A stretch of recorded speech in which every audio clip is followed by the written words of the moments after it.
Hello dear students, welcome to Rishikul Online School.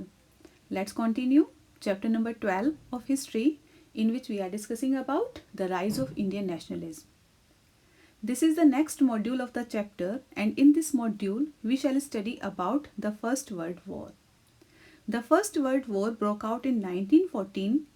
India was dragged into the war and its soldiers and resources, they were badly exploited by the British. To meet the demands of the heavy expenditure of war, the government increased income tax and tax on business. The First World War led to the development of Indian industries. This created a void in the Indian markets which was filled with the Indian industries. During the war, Indian industries also had to supply goods to the army. They mostly supplied jute bags, cloth for making army uniforms, leather boots and saddles.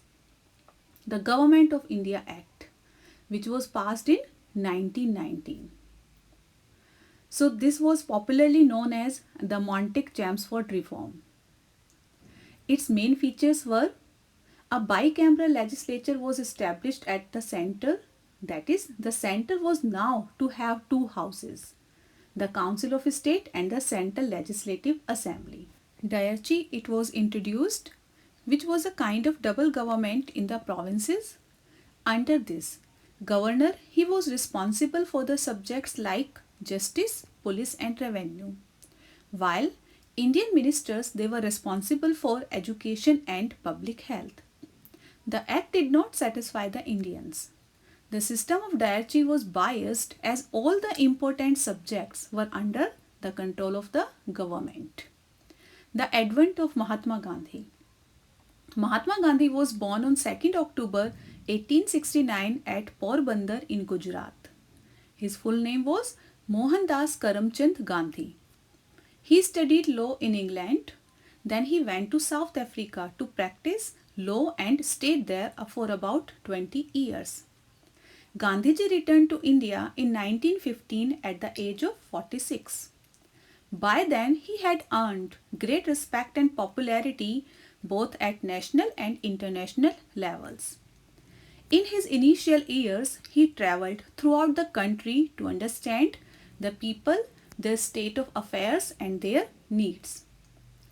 In 1916, Mahatma Gandhi, he found the Sabarmati Ashram in Gujarat and opened it for people of all castes. He encouraged people to use Swadeshi goods and popularized the use of charkha and khadi. Gandhiji launched a movement at Champaran in Bihar in 1917 to improve the condition of workers in the indigo plantation. His second movement, it was at Ahmedabad in 1918. Then he also led the movement at Kheda district for the peasants. The Rowlatt Act. The government passed the Rowlatt Act in 1919. The act empowered the provincial government to search any place and arrest any person whom it suspected without a warrant. The act thus curbed the freedom of expression. The act was opposed by all sections of the society. Gandhiji, he organized a non-violent satyagraha against the Rowlatt Act. A hartal was organized on 6 April 1919. Rallies were conducted, shops were closed down, workers, they also conducted strikes, transport and communication system came to be a standstill. The Jallianwala Bagh massacre. The protest against the Rowlatt Act was very severe in Punjab.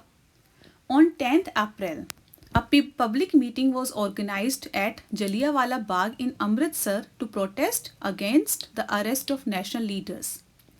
Many villagers who came to attend a fair were also present in the park.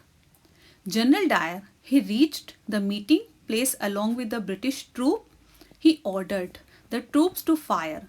The firing lasted for nearly 10 minutes. More than 1,000 people were killed and many were wounded.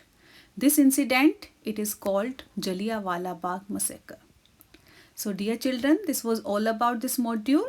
We shall continue the chapter with the next module. Thank you. Have a nice day.